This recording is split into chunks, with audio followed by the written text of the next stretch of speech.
Welcome to class and test. और class and test के advanced excel के इस क्लास में आप सीखने जा रहे हो क्या? Data validation. डाटा वैलिडेशन का मीनिंग क्या हुआ, ये सबसे पहले समझ में आना चाहिए। तो आपके दिमाग में की बत्ती जल चुकी है और क्वेश्चन आ चुका है, what is data validation? Sir सबसे पहले बताइए। Okay, data validation is used to restrict the cell entries within a specified range. Data validation क्या करता है? रेस्ट्रिक्ट करता है, रोकता है। भैया इस सेल में आप ये चीज एंट्री कर सकते हो और इस चीज की एंट्री नहीं कर सकते हो। तो ये है डाटा वैलिडेशन। किसी भी सेल में एंट्री करने से रेस्ट्रिक्ट करता है यह कमांड डाटा वैलिडेशन, कि ये डाटा एंट्री होगा और इस प्रकार का डाटा एंट्री नहीं होगा। अब दिमाग में तो समझ में आ नहीं रहा है, तो पहले तो ये जो डिफिनीशन है ये याद कर लेना कि data validation is used to restrict the cell entries within a specified range. तो how am I use the data validation in Excel? तो let's learn practically. Data validation को अब हम लोग पूरी तरह से डिटेल में समझेंगे, है ना, प्रैक्टिकली। तो चलिए लैब रूम में चलते हैं। आइए अब हम लोग माइक्रोसॉफ्ट एक्सेल में डाटा वैलिडेशन समझते हैं। यहाँ पर देखिए मैंने पहले से तैयारी करके रखी है कि आप आइए अब भोज में शामिल होइए, जम के खाइए, है ना। उसके लिए तो ओके, तो क्या है भोज की तैयारी? पहला मैंने आईडी नंबर डाला, दूसरा नेम डाला, तीसरा एज, चौथा date of birth, fifth salary और सिक्स्थ कॉलम में मोबाइल नंबर। अब होता क्या है कि हम अपने यहाँ जो ऑपरेटर रखे हैं ना डाटा एंट्री करने के लिए, वो बहुत गलती करता है। यहाँ रिस्ट्रिक्ट हम लगाने जा रहे हैं। क्या नाम जो है वो तो सही है, वो टाइप करेगा। एज में हम रिस्ट्रिक्शन देंगे कि वह एज जो एंट्री करेगा वो बंदा 18 साल से ऊपर होना चाहिए। क्या होना चाहिए? Greater than 18। ओके, क्या होना चाहिए? Greater than 18। काम करने वाला मेरा बंदा जो 18 साल से ऊपर, बट लेस देन आपको 36, लेकिन 36 से उसकी उम्र कम, यानी वही स्टाफ रहेगा हमारे यहाँ जो 18 साल और 36 साल के बीच में हो। इससे ज्यादा होगा तो उसकी एंट्री यहाँ पर नहीं करना। अब इसके लिए हम लोग टर्म यूज करते हैं डाटा वैलिडेशन। देखिए मैं बताता हूं सबसे पहला आपको इसी पर डाटा वैलिडेशन का उपयोग करके कि 18 साल से ऊपर रहेगा तो आप एंट्री करना और 36 साल से कम रहेगा तो आप इस कॉलम में एंट्री करना। तो जहां भी आपको एंट्री करना हो जिस कॉलम में, उस कॉलम को पहले आप सिलेक्ट कर लो। तो मुझे इतने सारे सेल्स में नहीं एंट्री करना, भी मुझे इतने में ही बताना है आपको। तो मैं उस सेल्स रेंज को सिलेक्ट कर लिया। वो किससे सिलेक्ट करेंगे? व्हाइट प्लस से। Very good. उसके बाद कहां जाएंगे? डाटा है तो बड़ा सिंपल है, डाटा मेनू में जाएंगे। डाटा मेनू में एक टर्म आता है डाटा वैलिडेशन। डाटा वैलिडेशन पर जाएंगे। ओके, क्लिक करेंगे data validation. Drop down button click हुआ, नीचे आया डाटा वैलिडेशन, क्लिक करूंगा डाटा वैलिडेशन। अब ये मेरा डाटा वैलिडेशन का विंडो आ चुका है। अब ध्यान दो, इधर उधर मत देखो। सबसे पहला क्या है? सेटिंग्स। उसके बाद क्या है? इनपुट मैसेज का टैब। उसके बाद एरर अलर्ट का टैब। इनपुट मैसेज में जो मेरा ऑपरेटर आ रहा है उसको समझाने के लिए मैंने यहां लिख दिया टाइटल एज, कि इस कॉलम में एज की एंट्री करना। ठीक है। दूसरा मैं लिख दे रहा हूं कि ध्यान दो इंस्ट्रक्शन, ग्रेटर देन 18 और लेस देन 36। ओके, ये मैंने डाल दिया इनपुट मैसेज। ओके, समझ में आ गया? ये पहले इंस्ट्रक्शन उसको आ जाएगा, यह इंस्ट्रक्शन पढ़ लेगा, समझ लेगा, उसके बाद एंट्री करेगा, आसान हो जाएगा। अब एरर अलर्ट, यदि कोई वह गलती करे तो क्या होना चाहिए? वार्निंग दे, इंफॉर्मेशन दे कि स्टॉप कर दो, एंट्री नहीं होनी चाहिए। टाइटल इनकरेक्ट, ठीक है। Error message, you inter incorrect, not follow the guideline. मैंने यह आपको एरर मैसेज भी दे दिया। अब इसके बाद ओके पर क्लिक करेंगे। ठहरो ठहरो, अभी ठहरो। यहां सेटिंग्स में आते हैं। इनपुट मैसेज मैंने लिख दिया, एरर अलर्ट लिख दिया, लेकिन सेटिंग तो किया ही नहीं, इसे तो बताया ही नहीं कि क्या करना है। ये तो मैसेज और एरर अलर्ट न दिए। सेटिंग्स में आइए, अलाउ, किसे अलाउ करेंगे, परमिशन देंगे। आपके यहाँ भोज हो रहा है तो किसी को आप परमिशन देते हैं कि एंट्री करो, किसी को देते हैं कि नहीं एंट्री करो। तो किसको एंट्री करेंगे? होल नंबर, डेसिमल नहीं, लिस्ट नहीं, डेट नहीं, टाइम, टेक्स्ट लेंथ, कस्टम, ये सब नहीं, होल नंबर। क्लियर? डाटा का रेंज जो रहेगा इसमें से देखिए बहुत सारे ऑप्शन है, between, not between, equal to. हम बिटवीन लेते हैं। कहां से कहां ले ले? 18 से लेकर के, ओके, 18 टू मैक्सिमम कहां जाएगा? 36। Okay, minimum 18, maximum 36। हो गया। अब करते हैं ओके। देखिए अब किसी भी टैब में आप क्लिक करो, इसमें करोगे तो नहीं आएगा, जितना मैंने सिलेक्ट किया था उसी में आएगा। कहीं भी इधर क्लिक करो नहीं आएगा। यहां जैसे ही क्लिक किया कि देखिए मैसेज आ गया, age greater than entry 18 less than 36 entry करना। चलिए मैं 40 एंट्री करता हूं। देखिए मैसेज आ गया, incorrect, yo inter incorrect, not follow guideline. Retry कीजिएगा, फिर मैसेज दे देगा, क्योंकि स्टॉप कर रहा है, नहीं करने देगा। तो कैंसिल कीजिए और सही एंट्री कीजिए। मैं 20 किया, ले लिया। अगर कोई 10 इयर्स का कैंडिडेट को लेंगे तो देखिए तो भी नॉट एंट्री, कैंसिल। तो this is the data validation. यह डाटा वैलिडेशन की खूबसूरती है, जिसकी मदद से कोई भी बंदा गलत टाइपिंग डाटा एंट्री नहीं करेगा, है ना। बहुत हद तक हम उसको कमांड कर लेते हैं और सुधार हो जाता है। ओके, देखो नहीं हुआ। This is data validation. समझ में आ गया? समझ में आया ना? अब देखो डेट ऑफ बर्थ, ये जो है इसी प्रकार से डेट ऑफ बर्थ को भी कर सकते हैं, सैलरी कर सकते हैं और मोबाइल नंबर। चलो मैं सब बता देता हूं। डेट ऑफ बर्थ वाले भी कॉलम को सिलेक्ट करो। क्लियर? जितना सिलेक्ट करना है कर लो, इतना करना है इतना कर लो, जितना करना है कर लो। ठीक है। उसके बाद डाटा वैलिडेशन, डाटा वैलिडेशन पर जाओ। ठीक है ना। The selection contains some cells without data validation.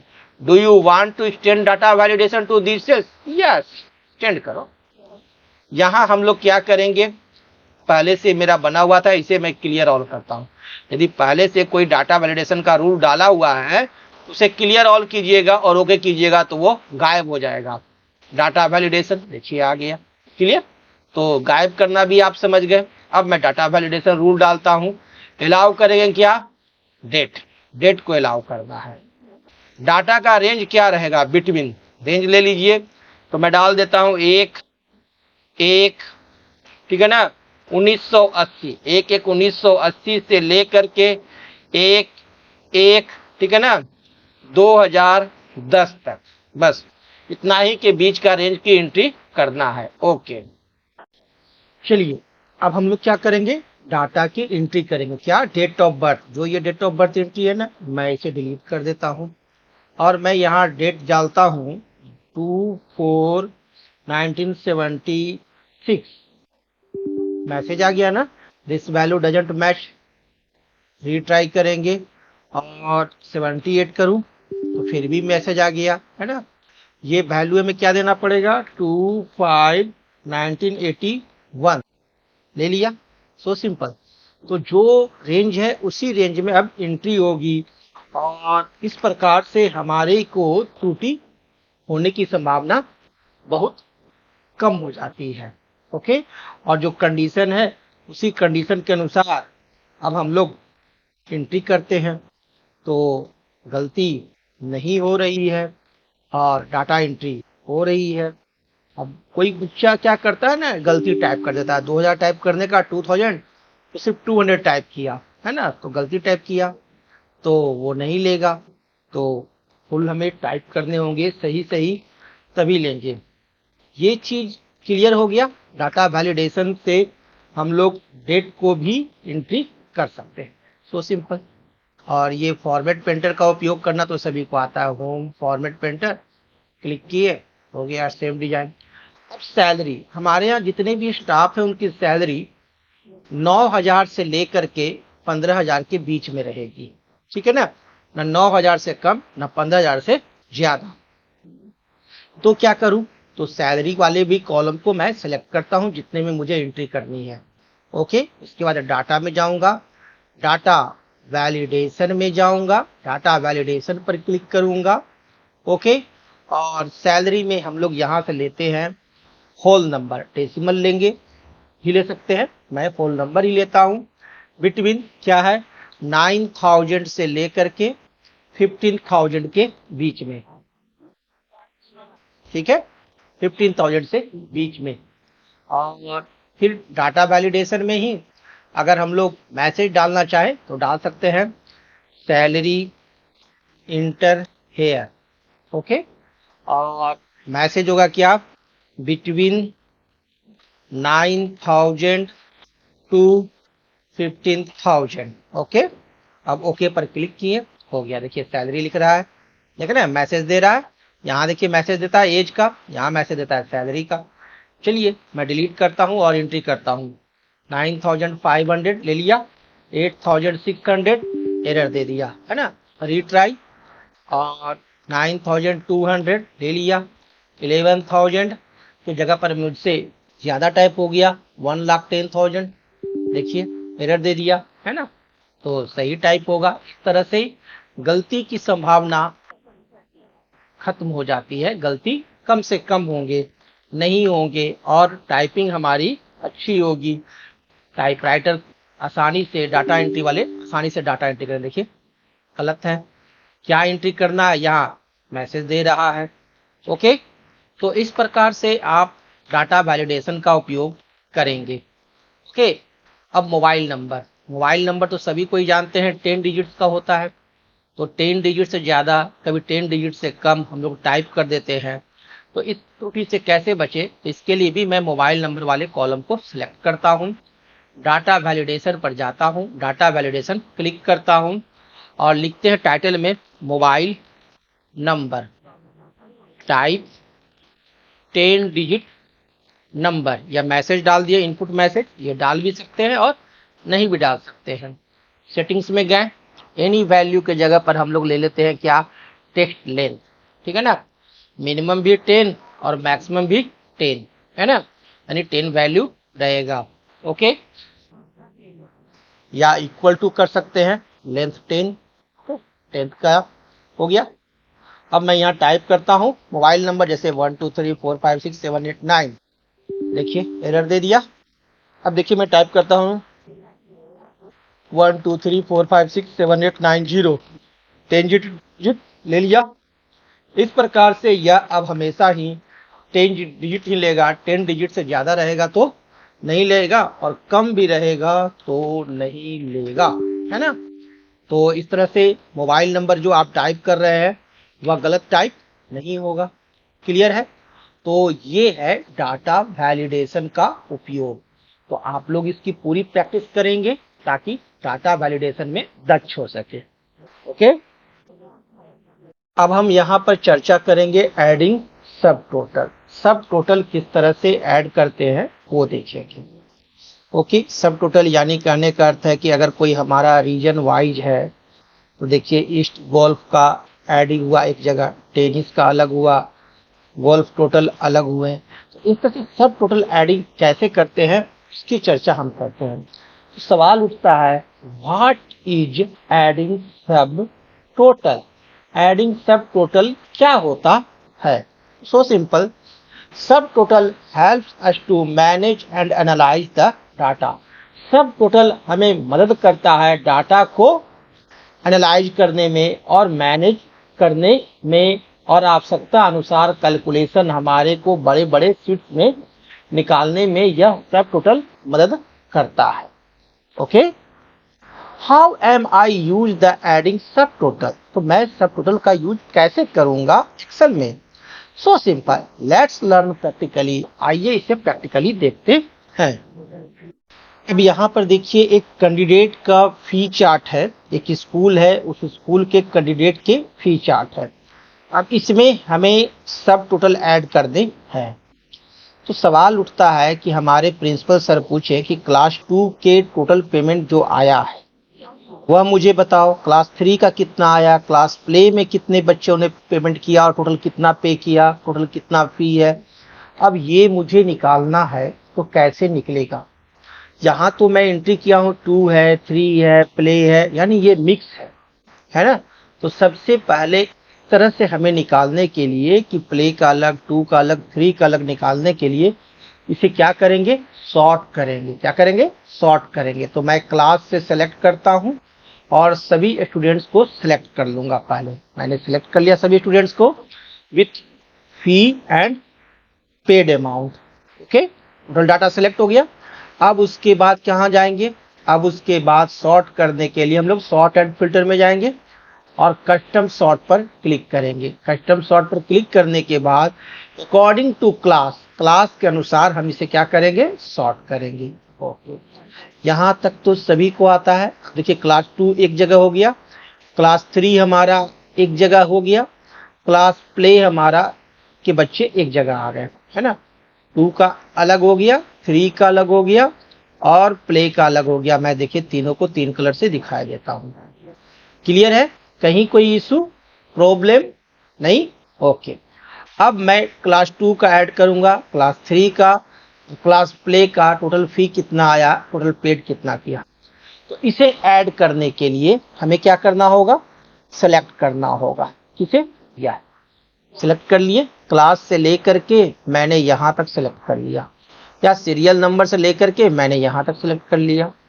Okay, उसके बाद मैं जाऊंगा डाटा में और डाटा में जाने के बाद यहाँ देखिए आउटलाइन में है सब टोटल।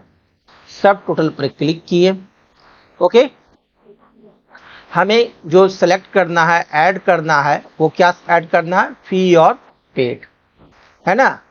फी और पेड कितना हुआ वह ऐड करना है। दोनों सेलेक्ट कर लिया हूँ। फी और पेड को यूज फंक्शन करना है सम, और सम फंक्शन यानी ऐड करना है। क्या करना है, ऐड करना है। किसका, फी और पेड का। यहाँ से use function sum. At each change in, किसमें चेंज होगा, क्लास में ना। क्लास में जब चेंज होगा तो क्लास में चेंज है, यानी क्लास 2 का अलग, क्लास 3 का अलग, क्लास प्ले का अलग अलग आपको करना है। ओके, एट ईच चेंज इन ले लिए, क्लास, फी, पेड। ओके, फी और पेड, यही दो ऐड करना है मुझे। स्टूडेंट्स नेम, क्लास और सीरियल नंबर नहीं। ओके, अब इसके बाद ओके पर क्लिक करेंगे। ओके क्लिक किया, देखिए ऐड हो गया। क्लास 2 के 3 स्टूडेंट हैं। क्लियर है। टोटल पेमेंट कितना आया है, 1400 क्लास 2 से। टोटल फी कितना बना था, 1800। क्लास 3 के देखिए ये 3 स्टूडेंट्स का टोटल फी कितना हो गया, 2100 रुपया। पेमेंट कितना आया, 1300।